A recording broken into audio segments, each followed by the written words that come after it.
नागरिकगण कार्यक्रम में उपस्थित सेना के रिटायर्ड अधिकारी और जवान, इस कार्यक्रम में उपस्थित क्षेत्र के जनप्रतिनिधिगण, बुजुर्गों, नौजवान दोस्तों, पत्रकार बंधुओं और विशेष रूप से 2 साल के बाद विकट परिस्थितियां, जिसमें कोरोना काल के कारण ये कार्यक्रम इस रूप में आयोजित नहीं किया गया था, पुनः उनके परिजन और क्षेत्र के नागरिकों के द्वारा इस साल उसी रूप में फिर से इस कार्यक्रम को आयोजित करने का जो फैसला लिया गया और उसको अमल किया गया, वो धन्यवाद के पात्र हैं। आप सभी को इस कार्यक्रम में मैं अपनी ओर से ढेर सारी शुभकामना इस बात के लिए कि जब कोई गाड़ी चलती रहती है तो चलती रहती है, एक बार खड़ी हो जाती है तो फिर उसे चलाना जरा कठिन होता है। हम आए थे कुछ दिनों पहले, जब इसी परिवार से संबंधित शहीद अब्दुल हमीद साहब के चचेरे भाई, उनका निधन हो गया था गांव में। वहां से जब लौटे तो इन प्रतिमाओं के ऊपर ये जो छत लगाने का कार्य है हुआ है, ये कहीं बहुत दूर से लोग आए थे जो आपके इस धरती के, इस देश के इस वीर के लिए उनके मन में जाने किस तरह का प्रेम था कि वो लोग यहीं आकर के कई दिन रुके रहे और ये इसकी छत डालने से लेके रंगाई पोताई और इस कैंपस को फिर से एक खूबसूरत कैंपस बनाने में वो जुटे रहे। मुझे देख के बहुत अच्छा लगा।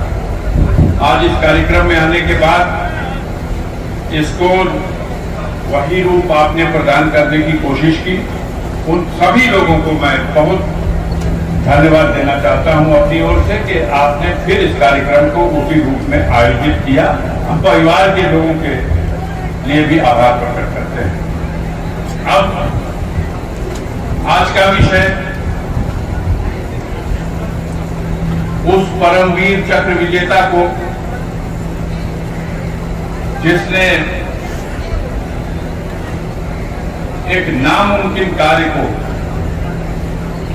करके दिखाया था और अपनी बहादुरी से और देश की रक्षा में अपना बलिदान दे करके पेटेंट टैंक और कई पेटेंट टैंक तोड़ करके एक बहादुरी का कीर्तिमान बनाया।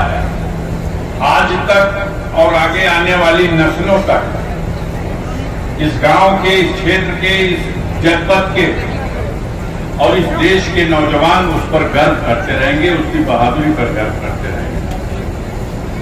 आज देश में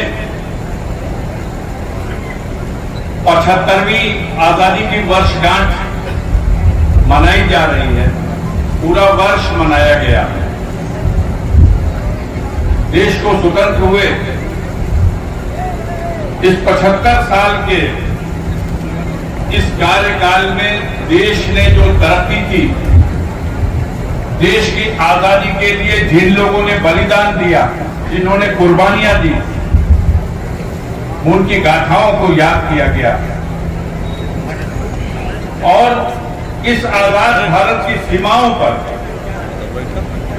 जो समय समय पर चुनौतियां आई, संकट आया, उस चुनौतियों और संकट की घड़ी में देश के वीरों ने, भारतीय सेना ने जिस तरह के पराक्रम का परिचय दिया, वो दुनिया के सामने एक बेमिसाल नजीर है।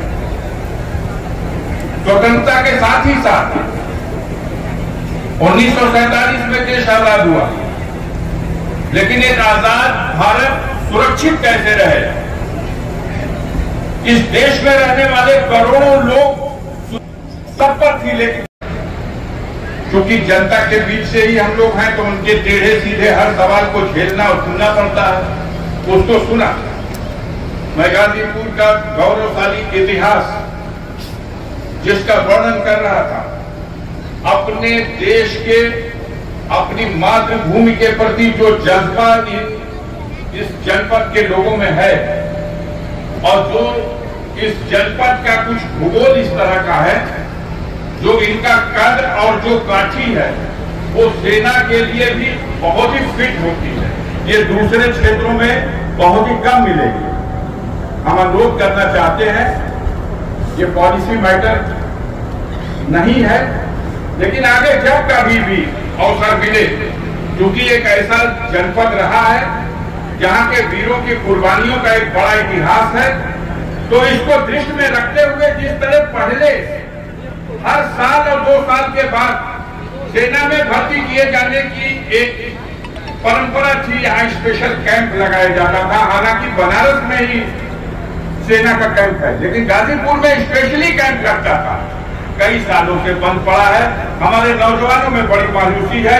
अग्निवीर की ही हैसियत से सही, लेकिन मेरा अनुरोध है कि गाजीपुर में अगर आगे सेना में, भारतीय सेना में भर्ती का कोई दरवाजा खोला जाए तो वो दरवाजा गाजीपुर में भी खोला जाए और सबसे पहले खोला जाए। हम यहाँ के नौजवानों की तरफ से विश्वास दिलाते हैं कि ये जो सीमा पे छेड़छाड़ हो रही है, ये जो चीन के लोग भारतीय सीमा पर शरारत पर आमादा है, वैसे तो भारतीय सेना की हर यूनिट बहादुर है, हर जवान बहादुर है, लेकिन अगर उस छेड़छाड़ का माकूल मुकाबला करना है तो गाजीपुर के लोग जिस यूनिट में हो उस यूनिट को भी लगा दीजिए। उन चाइना के सिपाहियों को, उनके सैनिकों को माकूल जवाब गाजीपुर के सैनिक देंगे। हम बड़े आभारी हैं। अधिकारीगण को और भी काम होगा, कहीं जाना होगा, इसलिए और ज्यादा कुछ इस अवसर पर बोलना उचित नहीं समझते। विषयांतर भी होने का खतरा बना रहता है।